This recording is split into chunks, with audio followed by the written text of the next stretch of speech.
up everybody and welcome to Cinema Savvy. It is myself George bringing you a brand new review. I say new review, this film has been out for almost 2 weeks now. Of course this is the Super Mario Brothers movie, which is now out in cinemas worldwide, which is breaking records in cinemas worldwide, and I'm here to give my thoughts on the film. And as always, I want to hear from everybody at home in the comments, so please do comment your thoughts. I appreciate we are very late to the party on this one.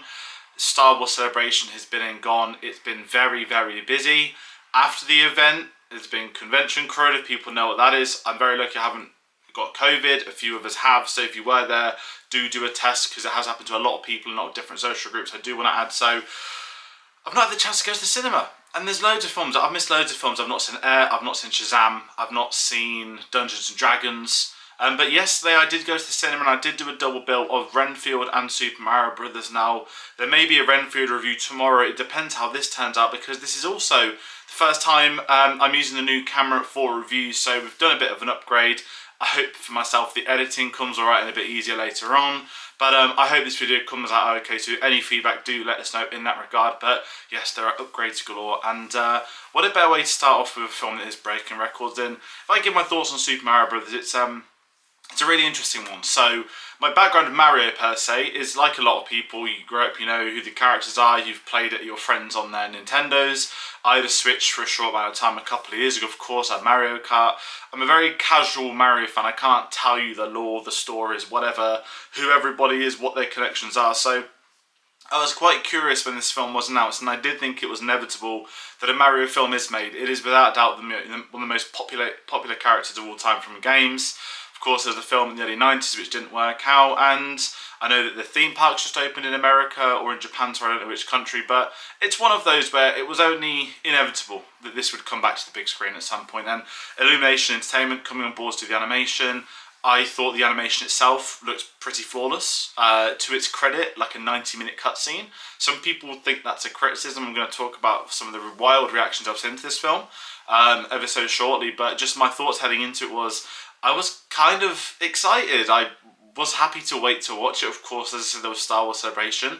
I don't particularly like going to animated films when it's like out term times, because there's just so many loud families. It's a struggle to watch the film. So I went to the latest showing on a Saturday night and it was still heaving, but a lot more people, probably similar ages to myself. So that at least made it a bit easier. There wasn't people shouting, chatting throughout, all that sort of stuff. So that was one of my worries. And I know that, as I mentioned, this film's been breaking records. I believe the last week, or the Sunday to Sunday, is the highest amount of tickets sold in the UK since No Way Home. Not for one film, just cinema admissions. That's the whole sector. Every film that's out. Of course, this will be a massive part of that. As I mentioned, Easter holidays as well. A lot of families going out to the cinema to see these. Lots of sold out screenings for this film as well.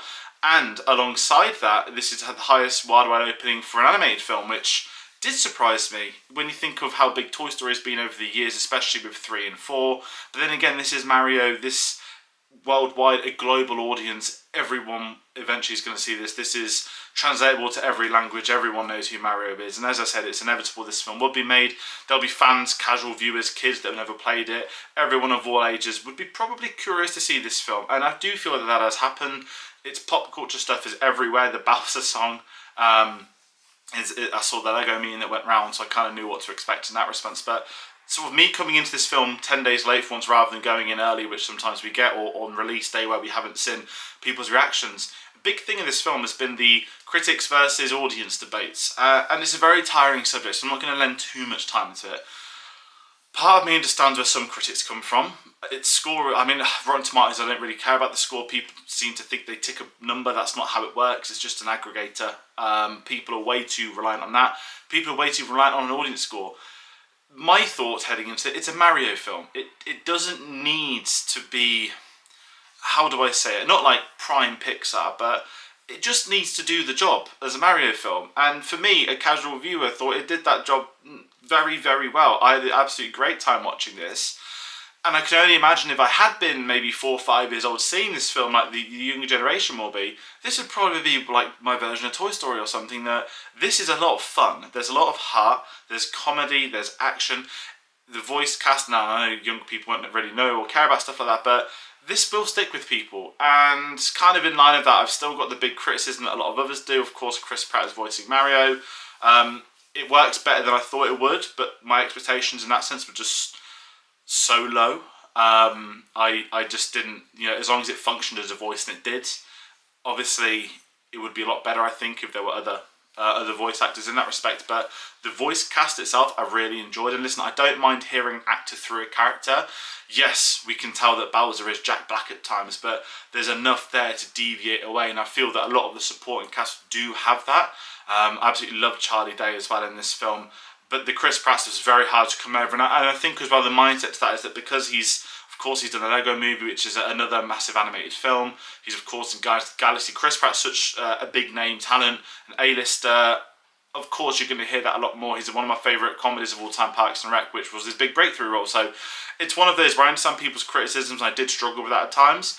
But again, it's a Mario film. I don't need to have the best voice acting ever. I don't even know what film that would be, if I'm being honest. I mean, Aladdin's pretty high up there, let's be honest. But it's just one of those where I don't understand how people can hate it so much. It's 90 minutes. It's a great runtime. It's perfectly enjoyable. It's got things like Mario Kart. It's got great action sequences. It's got Seth Rogen doing the laugh as Donkey Kong and them animating around it, which is one of the best things I've seen on the big screen this year, alongside him doing the laugh in The Fabelmans. It's just almost contractual obligations by now. But as I said, I have a lot of fun with this. And I'm a casual viewer. I'm a casual fan. I've not played a game in a while. I'm not going to go out and buy a Switch. I know a lot of people will. It's half tempting. I still want to play GoldenEye, and I'd love to play Mario Kart Online.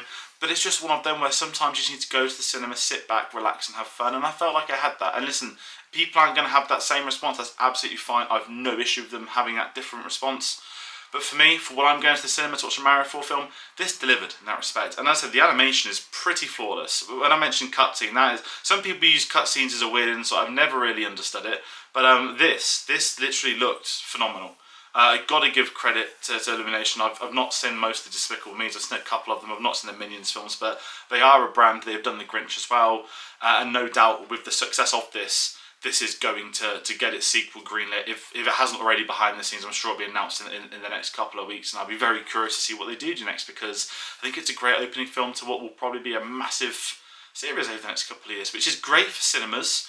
Maybe not for people that hate stuff like that, but also you look at the younger audience, younger demographic, they're going to want to see things like this. And, Pixar have done some great films over recent years, not all of them. There's been a lot of internal politics, a lot of cinemas not showing stuff, whatnot. We hope they can break out of that. There was a trailer for Elemental before, but a younger child, someone 5, 6, is going to gravitate towards a Mario film, and that's why they're so popular. And you've got the parents that grew up playing Mario, maybe even grandparents that grew up playing Mario. It's just one of those where everything came in, and I do believe they did deliver with this, and full credits to Nintendo. They've sat on those rights for a very long time.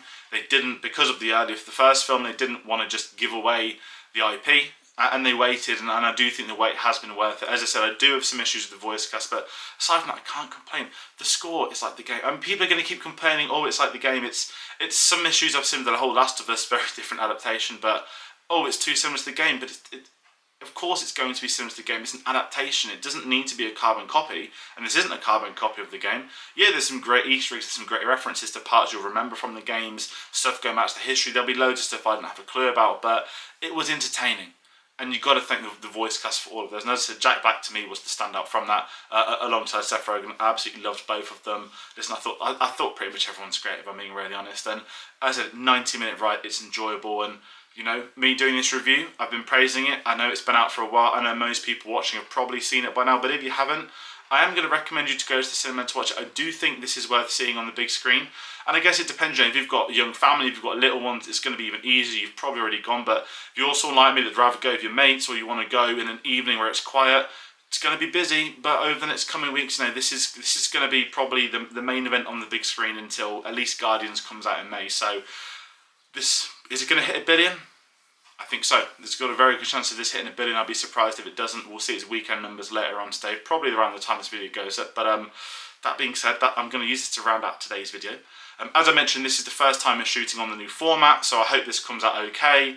We're going to be changing a couple of things for how I do these recording ones. The comment scroll bar is going to switch around, so they might not be apparent in this video, but there is stuff I'm working on behind the scenes, and they will pop up in a couple of these videos. Of course, when we're on streams, it'll be the usual traditional. So I hope this video does come out okay. I hope you've all enjoyed it. Any feedback, do let me know. But aside from that, enjoy the rest of your weekend. There's a lot of films at the cinema. What's next? Well, the Mandalorian spoiler finale is going to be this Wednesday. We're going to have a big roundtable discussion on that. It'll be the evening slot once more. We've been very lucky with the last few weeks watching a Celebration.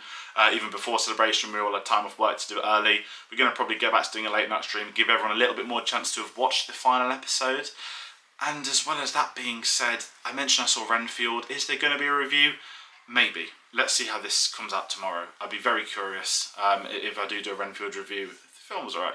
That's all I can say at the moment. But aside from that, take care. See you on the next one.